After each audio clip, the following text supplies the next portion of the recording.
Hey guys, welcome back to Apex Adventures. If you don't know who I am, I'm Hunter, and some pretty exciting news happened today. Unexpected. I have a Nikon Z6 with the kit lens. It's the F4 2470 kit lens. It's a great lens, I love it. When I got this kit, I also got the Nikon FTZ adapter, the Z mount to F mount Nikon lens adapter.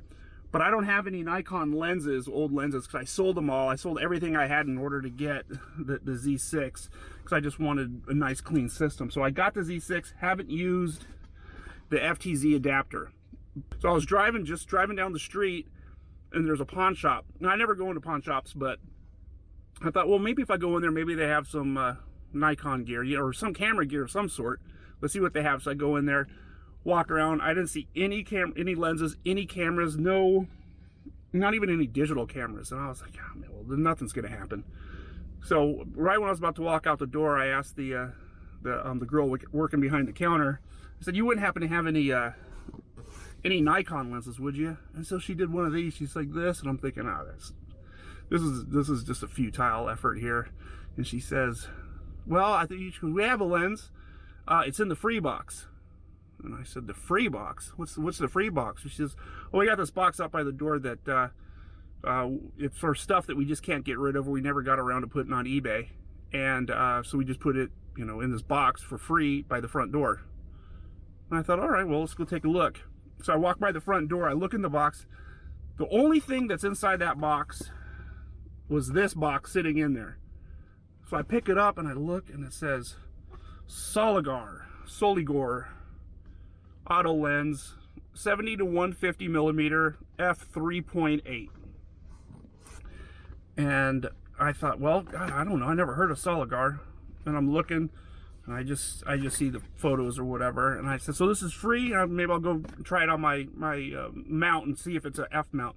Then I look on the edge of the box, and it says Nikon AI. Imagine that. The only thing in that store that was any camera related was this lens in a free box, and it's Nikon mount, and it's a Nikon AI mount. So let's open this thing together. Let me take a look at that. Can you see that? And then you could see they had it for sale at one point. There's no date on it, but it says $119.95. And then you could see that they marked it down like 3 times. And then I think after that, they were going to try and sell it on eBay, but she said they never got around to it. And they just put it in the free box, and no one took it. And I just walked in there. The only thing in the store was a Nikon. So let's open this thing together. Let's check this out. I can feel it in there. Open it up. You up there. Styrofoam. Ooh. Oh, look at that. Uh-oh. You out of the way. Oh. And cap. There's no lens cap on it. Put this thing on there somehow. There we go. Whoa, check that out. Oh, you feel the knurling on there. It's rubberized. Oh, it's a push-pull lens. f3.8 to f22. This thing looks brand new. This thing is absolutely brand new. There's no marking on it like it's been used at all. And check out the past inspection sticker right here. Absolutely brand new. Never been used. No lens cap on it. It's a little dusty, so I have to clean that off. And the minimum focus distance, according to the back of the box, stand back. You better stand back on this one. It's 7 feet. So 7 foot minimal focus distance. Push pull. That seems to be holding. Not too much lens creep going on there. And it's smooth. Let's put this on the Nikon. Let's do this right now. We'll do this together. Here we go. FTZ adapter here. Imagine this one's gonna. I haven't used this yet, like I said. Pop this off. Pull this out a little bit. it so I can grab it. So yeah, so this has got that prong thing. My dad back in the day had a Nikon F camera. You know, so that's from the 60s that he used, and this prong, so I recognize the prong, if you could see that, this thing right here. And this prong was used like in the 60s and 70s on Nikon F cameras. When you clipped it into the camera, this little prong right here, there was a pin that came out of the camera body. I can't see you, I gotta turn you back on. And when you clipped it into the camera and twisted it over like this, a little pin would fit right in between there. And then you'd have to click it back and forth, as I recall, in order for the camera to meter correctly according to the lens. Like, I guess it would recognize what f-stop, how fast the lens was, and then it would meter accordingly. So you clip it in and go back and forth. So that's what. So I know this is probably from the 60s or 70s. I wouldn't know, but so anyways, so I'll clip this on here, and I know I'm gonna align this thing up to the dot. So because I remember doing it on my dad's camera. Clips right in, fits. So it really is a Nikon. All right, here we go. Let's put this on the. Take this cap off. And take the cap off. I keep having to turn you back on because that goes to sleep.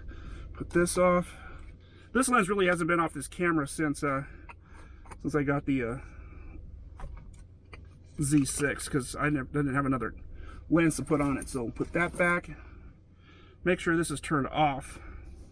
I've seen people say you have to turn it off. So that's off. Mount align the two dots. Clip it in. There it is. You turn it on. Mix it here. Use you guys and go this way. Well, I gotta turn my screen to the back. Look, it really does work. I'll be damned. Oh, look, I'm trying to autofocus. I'm pushing the back button, autofocus. All right, let's see what it says here. ISO 1000. Let's just knock this down to the bare basics. ISO 100, 200 speed. Now the f-stop, of course, says F ... So this camera doesn't know what f-stop this lens is at. Obviously, because there's no digital information going. This is just a strictly old school manual lens. Maybe I should put one of those prongs on this camera so I can move the aperture and my camera will know what f-stop it is. You can't do that. All right, so I'm gonna move. Yeah, when I move the f-stop, it fully works. F22 gets darker.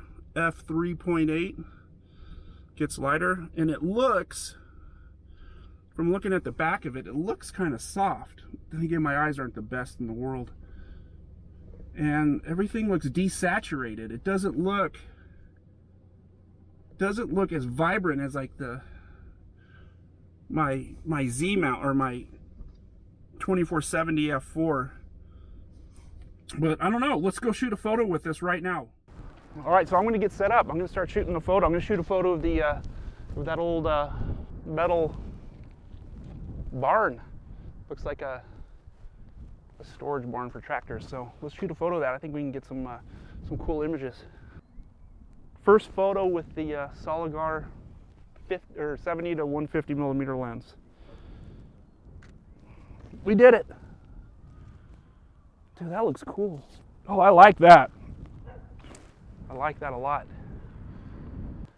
All right, and I'm going to get in close on that tractor, the big yellow tractor, and see how the focus works on that.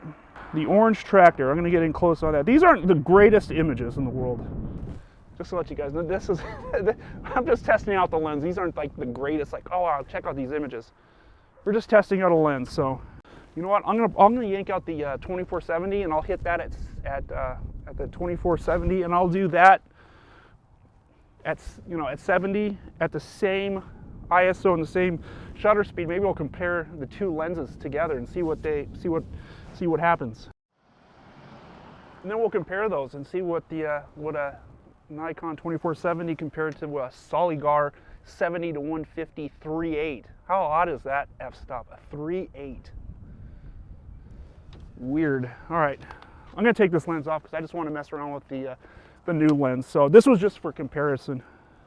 So turn that off, pop that off, switch back over to the other lens. Okay, I'm back with the new manual lens. Well, I guess I already shot a photo of this. Maybe we should go somewhere else. Like I said, I just wanted to test it. Let's go test it somewhere else. Bye.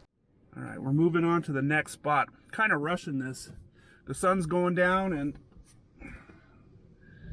these photos,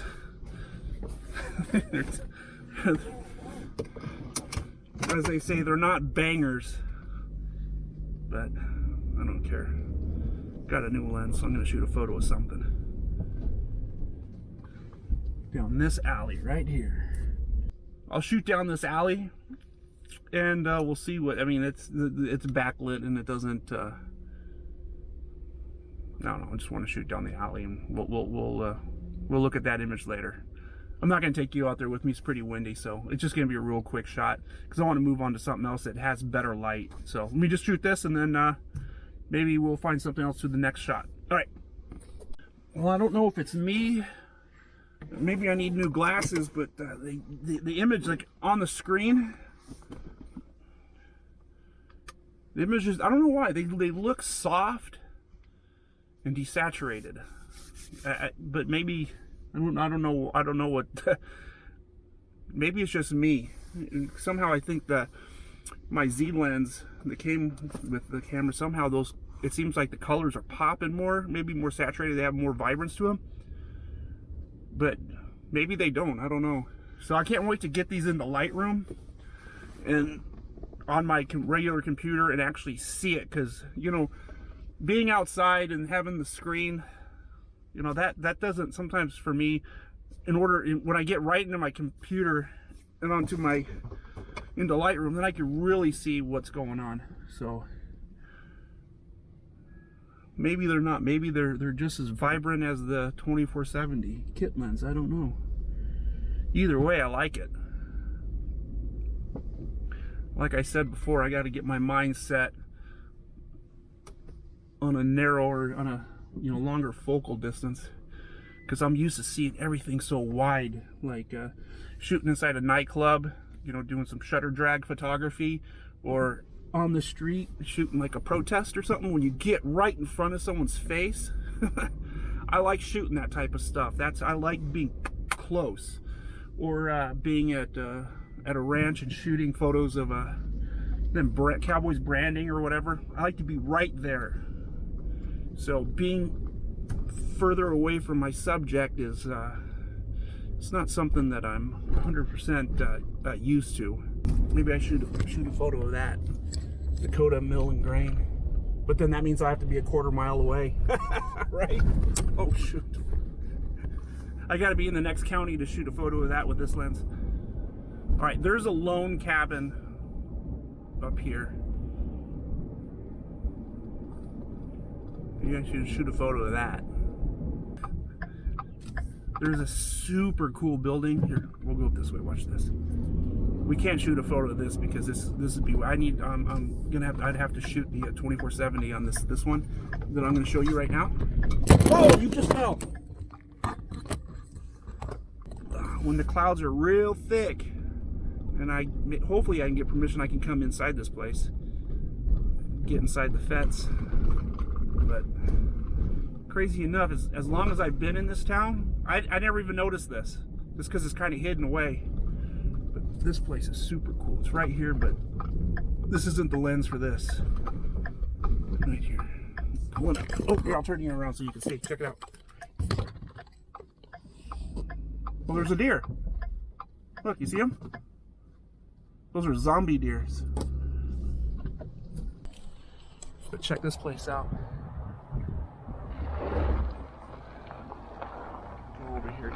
this light. There we go. Look at that. Look at the sun coming through. The sun coming through that window, and that's like a diffused, like those are like tile windows way back there, coming through those cracked windows, and then coming up this way. Look at that. There's this brick building right here, and then there's like a tin shed on top of the building. And I believe this was a brick factory. How cool is that? So I for sure want to come back and shoot photos of this when the clouds are big and thick and I got the sun rising. I think this would look great. But I'd like to get on the inside though. Once I find the right person to talk to, then I'll be allowed to get in there. But I can shoot from the outside. There's no problem. But I don't know. They got the fence. I don't know. The fence might be pretty cool. The whole thing looks really, really good to shoot. So right now I'm facing north. So obviously we have to wait in the morning when the sun's over here to the east. Got the light hitting the building, and I'd like to have some big clouds on that. So I gotta wait. So that's not for today. So we'll shoot that some other day. All right, this is a well photographed spot in this county. This little house right here, right there. Maybe I'll pull the camera out and I'll shoot a photo of that. Yeah, let's shoot a photo of that and let's just see. Like I said, we're just going off the cuff here. So, I'm gonna shoot a photo of the shack over there. Kind of camouflage. It's the same color as the background, but I don't know. We'll give it a shot. We'll just take like I said, just shooting photos here just to see how this lens works. Yeah, I don't know. This looks stupid too. This looks pretty dumb, but whatever. Actually, I'm kind of far away. Got too far on this one, but the focus peaking's working. At least I think it's working. That's enough of that. That's at 1/60th of a second at ISO 100. Maybe we should drive up and get a little bit closer. Kind of want to shoot a photo of a building though, not of a barn with this. All right, well I got a little bit closer to the old shack and shot a photo of it, but I don't know. Like I said, I'm just testing out this lens. I'm real excited about it. The focus peaking works really well on it. You know, you might say, well, why wouldn't the focus peaking work? I don't know, because I've never used an old lens with the FTZ in. But I don't think it's very interesting. Not as interesting as some of the other photos I shot of this house. I'll show one of those photos. I'll show you one because I am going to come back when the clouds are in the sky, because this building shoots very well under those circumstances, and it's leaning, so I got to get in there and get a lot of photos of it before it falls over. It's starting to fall over. It's falling over a lot more now than from what it was last time I was here, but it's a super cool building and you can see through the windows and all that. So there it is right there. I don't know if you can see it with all the backlighting. So I hope you enjoyed it. Hope I didn't waste too much of your time. If I find more to shoot right now, then I will. If not, then I will see you on the next one. Bye.